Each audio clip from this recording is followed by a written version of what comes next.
할렐루야. 주님의 성전 안에서 주님의 사랑의 품 안에 안기는 그 평안함을 누리시기를 주의 이름으로 축복합니다. 오늘 말씀은 사무엘하 6장 1절에서 5절입니다. 다윗이 이스라엘에서 뽑은 무리 3만 명을 다시 모으고 다윗이 일어나 자기와 함께 있는 모든 사람과 더불어 바알레 유다로 가서 거기서 하나님의 궤를 메어오려 하니 그 궤는 그룹들 사이에 좌정하신 만군의 여호와의 이름으로 불리는 것이라. 그들이 하나님의 궤를 새 수레에 싣고 산에 있는 아비나답의 집에서 나오는데 아비나답의 아들 우사와 아효가 그 새 수레를 모니라. 그들이 산에 있는 아비나답의 집에서 하나님의 궤를 싣고 나올 때 아효는 궤 앞에서 가고 다윗과 이스라엘 온 족속은 잣나무로 만든 여러 가지 악기와 수금과 비파와 소고와 양금과 제금으로 여호와 앞에서 연주하더라. 아멘. 본문에 계시된 주님은 어떤 분이신가? 하나님과의 만남이 회복되기를 원하십니다. 사무엘하 6장은 하나님의 궤를 다윗성으로 다시 모시는 장면이 설명되어 있습니다. 1절을 보면 다윗이 뽑은 무리 3만 명을 모았다 그랬습니다. 그리고 자기와 함께한 모든 사람을 동원하여 하나님의 궤를 메어 오는 일에 집중하죠. 그리고 5절을 보면 잣나무로 만든 여러 가지 악기, 수금, 비파, 소고, 양금, 제금 모든 악기를 동원해서 최고의 찬양으로 영광을 돌리는 전국적인 축제고요, 잔치가 되는 것이죠. 다윗은 이렇게 하나님의 궤를 다시 모셔오는데 왜 이토록 공을 들이는 것일까요? 도대체 이 궤는 무엇을 의미합니까? 2절을 보면 그 궤는 그룹들 사이에 좌정하신 만군의 여호와의 이름으로 불리는 것이라.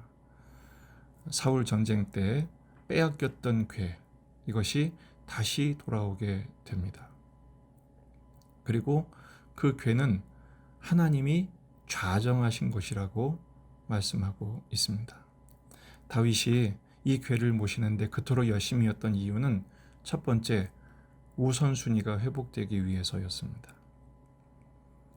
그룹들 사이에 좌정하신 만군의 여호와의 이름으로 불리는 것, 바로 그룹들 사이, 이 그룹이 있는 곳이 어디죠? 성소에서도 지성소죠. 성전 안에 성소와 지성소가 있는데 그 가장 안쪽에 있는 지성소, 그리고 그 안에 있는 법궤의 뚜껑, 그것을 속죄소라고 합니다. 출애굽기 25장 22절을 보면 거기서 내가 너와 만나고 속죄소 위 곧 증거궤 위에 있는 두 그룹 사이에서 내가 이스라엘 자손을 위하여 내게 명령할 모든 일을 내게 이르리라. 거기서 내가 너와 만나고, 바로 이 속죄소에서 하나님이 만나 주시고 하나님이 말씀해 주신다는 것입니다. 다시 말해서 이 궤는 하나님과 만남의 장소입니다. 하나님의 임재와 하나님의 영광의 상징이 되는 것이죠. 이 하나님의 만남의 장소에 대제사장은 1년에 한 차례 나가게 됩니다. 대속죄일이죠. 제물의 피를 가지고 속죄소 위와 속죄소 앞에 뿌리면서 자신을 속하고 그것을 거룩하게 하며 거룩하신 하나님의 영광을 만나는 축복의 시간을 갖게 됩니다. 다윗은 지금 현재 보이는 왕은 자신이지만 진정한 왕은 오직 만군의 여호와 하나님이심을 믿은 것입니다. 그룹들 사이에 좌정하신 만군의 여호와의 이름, 바로 이곳에서 그 하나님을 만나고, 예루살렘 성은 그 하나님과의 만남으로 시작되고 그 하나님의 만남으로 지속되어야 한다는 믿음이 있었기 때문에 그렇습니다. 다윗뿐 아니라 온 나라가 그렇게 회복되기를 소원한 것이죠. 우리 역시 하나님과의 만남의 우선순위가 회복되는 신앙이 되기를 바랍니다. 두 번째는 언약의 성취입니다.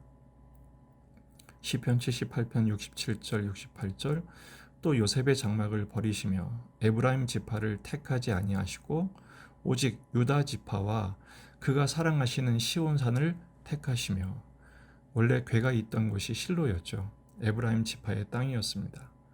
이것이 베스메스로 이동하였고 지금은 잠시 아비나답의 집에 방치되었지만 다시 시온산으로 돌아오게 하기를 원하신 것이죠. 그리고 다윗은 그 역사적인 순간에 찬양하지 않을 수가 없었던 것입니다. 오늘 말씀을 통해서 두 가지의 초점을 적용하기로 합니다. 첫째, 우리도 우선순위가 회복되어야 합니다. 모든 일에 하나님과 만나 하나님의 말씀을 들음으로 시작하고 우리의 삶이 하나님과 동행하며 하나님의 말씀대로 순종하는 삶으로 이어지기를 주의 이름으로 축복합니다. 지금은 이 성소도 없고 지성소도 없고 법궤도 없습니다. 그러나 우리도 하나님과 만날 수 있는 길이 열렸습니다. 히브리서 10장 19절에서 20절 그러므로 형제들아 우리가 예수의 피를 힘입어 성소에 들어갈 담력을 얻었나니 그 길은 우리를 위하여 휘장 가운데로 열어놓으신 새로운 살 길이요 휘장은 곧 그의 육체니라. 주님이 십자가에서 당신을 깨뜨리심으로 말미암아 하나님께로 나아갈 길이 열렸죠. 죄로 말미암아 막혔던 그 장막이 찢어지고 나의 왕이신 주님께로 나아가는 문이 활짝 열린 것입니다. 그러므로 우리는 날마다 그 은혜의 보좌 앞에 나아갈 자격을 얻었고 특권을 얻은 것이죠. 하나님과의 인격적인 만남, 실존적인 동행을 통해서 우리의 삶의 모든 시작과 끝, 모든 과정이 주님의 임재와 동행으로 채워질 때 하나님 우리의 삶을 통해 영광을 받으시고 우린 거룩한 존재로 날마다 변화될 줄로 믿습니다. 그것의 적용이 무엇일까요? 바로 하나님과의 만남이 동행으로, 이 동행이 하나님을 향한 신실한 경배로 이어져야 합니다. 지금은 성전도 없고 법궤도 없지만 예수님이 성전 되어 주셨고 그 예수님을 모시고 있는 우리가 하나님의 성전이 되었다는 점을 잊지 마십시오. 고린도전서 3장 16절 17절 너희는 너희가 하나님의 성전인 것과 하나님의 성령이 너희 안에 계시는 것을 알지 못하느냐. 누구든지 하나님의 성전을 더럽히면 하나님이 그 사람을 멸하시리라. 하나님의 성전은 거룩하니 너희도 그러하니라.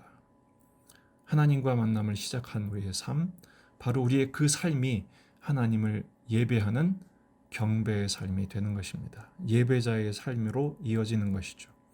주님과 동행할 때 우리의 몸이, 우리의 마음이, 우리의 삶이 하나님의 성전으로서 더러워진 세상과 구별된 거룩한 성전으로 그렇게 우리를 날마다 물로 씻고 말씀으로 깨끗하게 하며 그 말씀대로 순종하는 삶을 살아갈 때 우리의 삶을 성전 삼으사 하나님께서 원하신 그리스도의 장성한 분량에 도달케 하신 역사가 일어나게 하실 것입니다.